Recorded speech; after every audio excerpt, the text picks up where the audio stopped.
4 stone pillars support the vaulted ceiling in this chamber. Pillars? Ceiling? How am I going to do that in a system that is basically dungeon tiles without walls?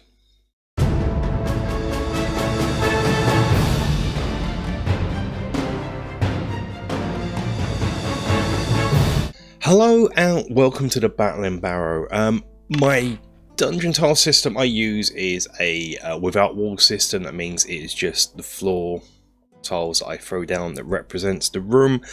But there are times when you need things, like in this case the room describes a vaulted ceiling and pillars supporting it, so you can effectively cheat and represent that in this system, and this video is going to show you how to do that. So let's get crafting. The first thing I've done is draw a rough sketch of the size and how I want it to be. Sometimes the only thing I had to hand is this old palette sheet. So sometimes you just make do with what you got. I just had this at hand when the inspiration hit me. I decided to use that. What I want to do next is take this bit here and transfer that onto some cardstock. It's just a empty food product cardboard cereal box card, and I shall tidy up the dimensions as well, sort of work out how high it is, how wide it is, and things like that. Here I am so far, sort of worked out the height and the overall width of it. One thing to note is I've made this here and this here 10mm, which will match the actual foam we're going to use to build it, so in total will be 20mm. What I'm going to do is cut this angle out here, and when I've got that bit cut out I shall trace around it here to get the exact same angle and then cut the rest out. So something like this, and this is what I'll use as my template to draw onto the foam. I will need another one pretty much the same as this, but only half the width, so half a centimetre here. These will be the bits that will stick onto the end, so I might draw another one of these and cut that out.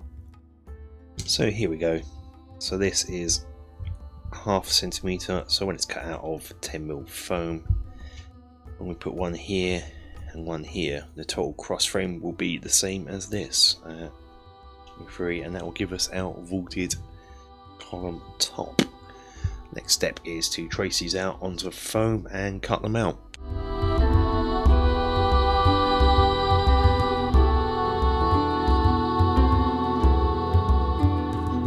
So we need 4 of the doubles and 8 of the singles. I shall now take this across to the hot wire cutter table and cut these out.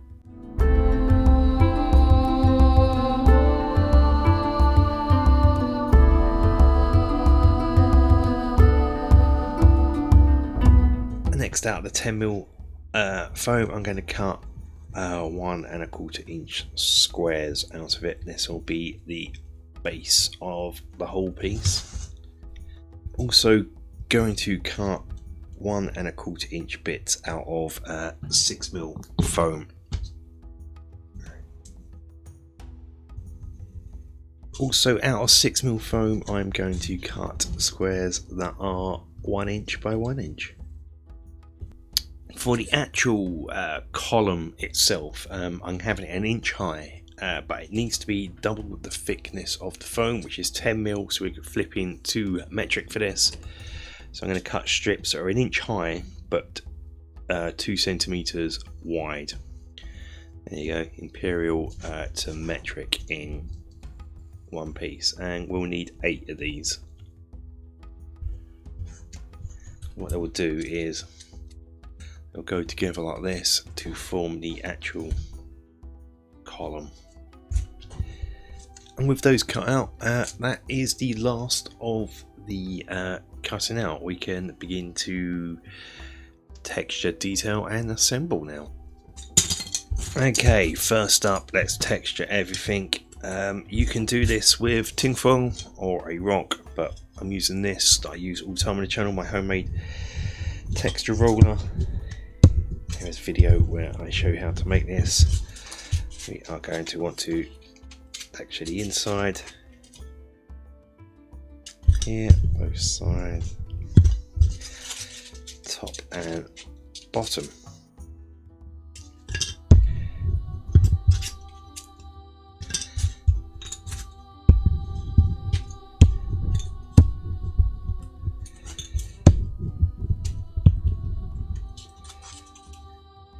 Don't need to texture the back here because you won't see it.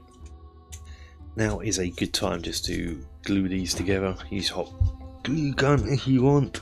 I don't have my hand at the moment, so I'll use some white glue, whatever you feel best with. We'll be busting out the hot glue gun later on, but for now,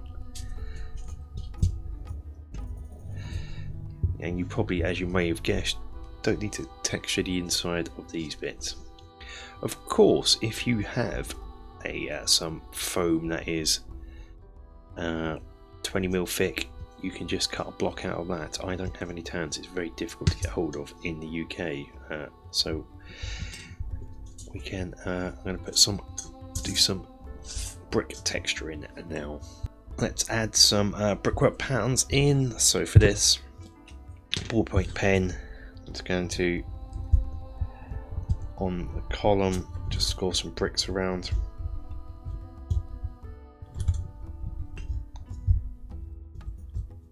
What we need to do is match up, make sure on this side, this end and this end match up.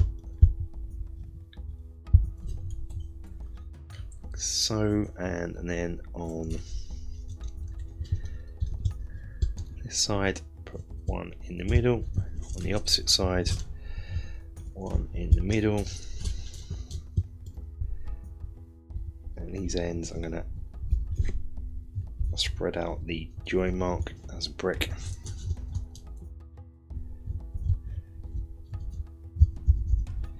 Like so. You don't need to do anything on these are now done. On the actual arches, I'm going to come in with do it in pencil first, lightly done in pencil, draw an arch in, and do the same on the big one.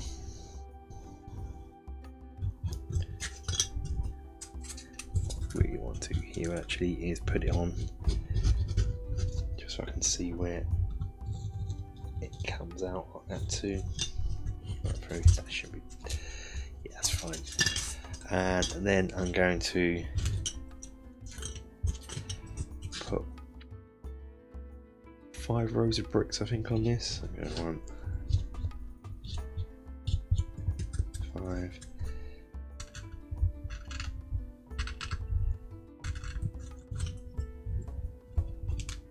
How about that? So, and then the bricks will be more.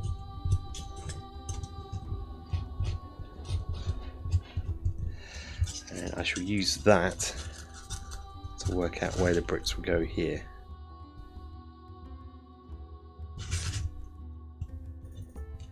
And repeat the pattern on this. So I'm going to do that now, and then once I've done all that, I'm going to go over it in the ballpoint pen with that. And now all that's left to do is put the verticals in. Probably not going to get many on these pieces.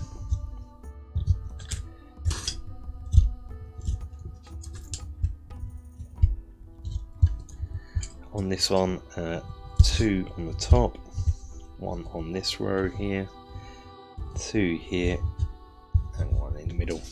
Repeat on both sides.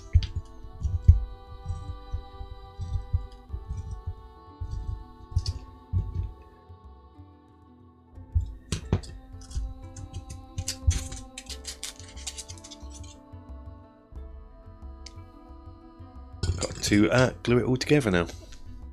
Let's get assembling. I am going to use a hot glue gun for this for quickness, and I'm going to do it in stages. So first up, I'm going to put the pillar onto the base plinth.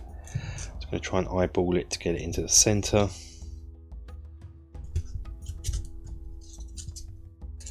I am then going to assemble these plinths. Again, eyeballing it to get into the centre.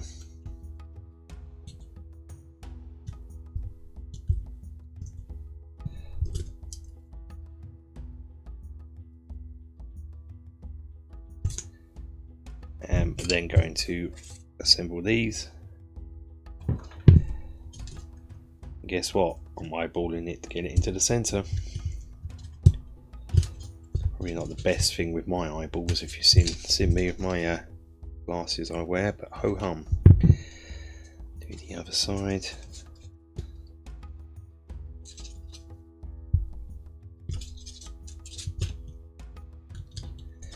Flip that over.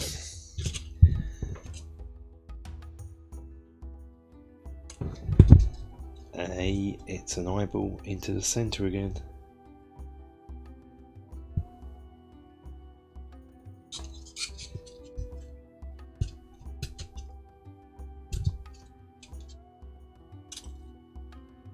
And finally, we have this piece.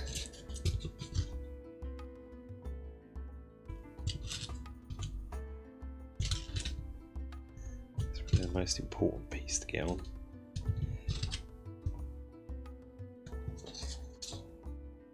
And with that, we have our vaulted ceiling column constructed. All it's left to do now is to paint it, and the first stage is to undercoat it in a paint and Mod Podge. I'm sure you've all seen that on crafting videos before, so I shall do that now. Black, heavy undercoat in grey, and you've seen me do stonework on the channel enough times now, so I'll probably fast forward through the painting process. Once I've done this, I shall overbrush in dry brush in a tan and then give it a wash. And with that, it's complete and done, and this is how they look. Really pleased with how they turned out, to be honest. But that's it for this video. I hope you've enjoyed it. Like, share and do all that good stuff for me. Really appreciate it. Big thank you for the Patreons who make such videos like this possible, that allow me to buy materials and paints to be able to do these builds. I'm hoping you're enjoying them. Over on Patreon, I've started doing little sort of extra smaller videos that are hopefully people over there are enjoying. Until the next video, guys, stay safe and take care.